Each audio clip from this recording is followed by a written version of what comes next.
Wearable technology. That's right. There's already a cruise line that has wearable technology, and now there's a cruise line that's going to start adding it. Which cruise line? What's wearable technology? And are you ready for it on your next cruise? We're going to talk about that on today's show, as well as Carnival, among other popular cruise brands, are starting to increase prices for various different things, various different add-ons on cruises. So we're going to talk about that today. Which cruise lines? Are you guys ready for it? And is that going to stop you guys from cruising?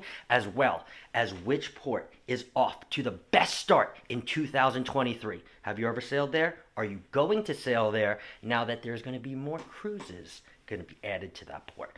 We're going to talk about that on today's show. Controversial cruise news coming at you right now.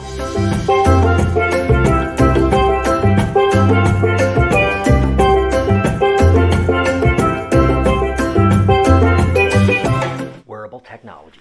Have you heard about it?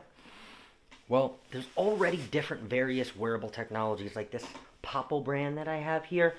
It actually is like a digital business card. So you would tap this to your phone and I can hook up my social media, I can hook up my PayPal, I can hook up my phone number, and if I wanted you to have that, you could have it. Now, let's talk about cruise lines adding that type of wearable technology to their systems. Virgin Voyages, if you have ever sailed on Virgin Voyages actually has wearable technology. That's right. When you get on board, you get something like this in Virgin Voyage colors. And basically what that does, that's your key card. So you use that to pay for all of your drinks. You use that to get into all the clubs. You use that to basically as your identification. It's wearable technology. You can do everything on the cruise ship via the bracelet. And again, if you lose the bracelet, you have to go down to guest services and get another bracelet, just like you would have to get a key card.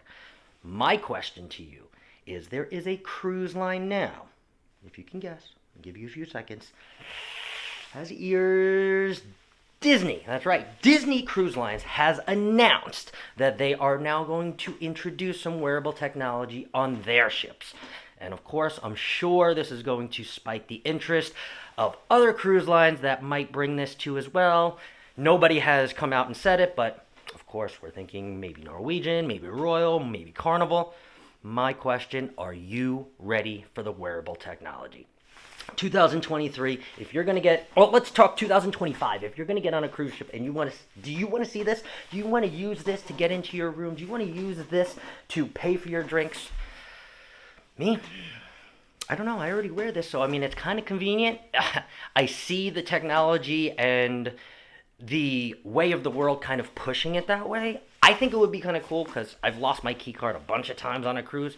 So looking forward to seeing where that goes. I'm interested to hear what you think about wearable technology on a cruise below in the comments, because guess what? It's coming. Let's change it. Nickels? Cruisers are trying to do to us now. Nickel and dime us. What do I mean? Things before that we weren't being charged for in the dining room. Specialty dining. We're having to sign up for things well in advance and maybe even pay to get our seat in things. Crazy, right? Now, is this going to deter you from cruising, right? There's various even different things that we can book before the cruise, right? Such as Carnival before used to have chocolate strawberries and cakes on their website. The chocolate strawberries a year ago, $12.50. Today, if you want to order them to your stateroom, they're $15. That cake that says happy birthday, happy anniversary, I love you, $10 last year. This year, $12.50. The prices have gone up in everything. Those cases of water are about $5 more now on every single cruise ship, and cruisers are going nuts. Because we've seen spikes in cruise traffic before in various different years, and never, ever, ever have we seen price hikes like this. Is inflation just going crazy? Are the cruise industries really just trying to get extra money out of us? And is it going to stop you from cruising? It's not going to stop me from cruising, I'll tell you that right now. But I'm interested to hear about what you think in the comments about the price hikes, because I don't think it's frankly going to stop anytime soon. And the more other cruise industry and cruise companies try to raise the rates and the prices and the prices of other things, I think other cruise lines are going to do the same thing. But it's not going to stop me, and I hope it's not going to stop you. But interested to hear what you think in the comments below. And as always, I'm going to take a moment to slow down, give you a second to like and subscribe to the channel. You guys have been absolutely amazing so far. This is episode number 3, and you guys have blown up the views. You guys have blown up the comments. I'm feeling the love. Thank you guys so much for the support. Again, I would not be doing this, or I would not be here without you guys propelling me. So again, thank you guys. Thank you to all the YouTubers that I have watched, all the YouTubers that have built my confidence up enough to do this daily cruise show. So again, take a second, like and subscribe. And again, thank you guys for all the love. Which cruise port is off to a really good Q2? You guessed it, Galveston. That's right. Port of Galveston. I personally have never been. However, I hear it's a very fun port, and I am going to try to get myself to sail out of Galveston. However, Galveston, since April of 2023, has absolutely been booming. Since the beginning of 2023, they're up 22%, and they expect to see 355 sailings in the year of 2023. That's just amazing for the port of Galveston. My question, have you ever been to the port of Galveston? Have you ever sailed out of the port of Galveston?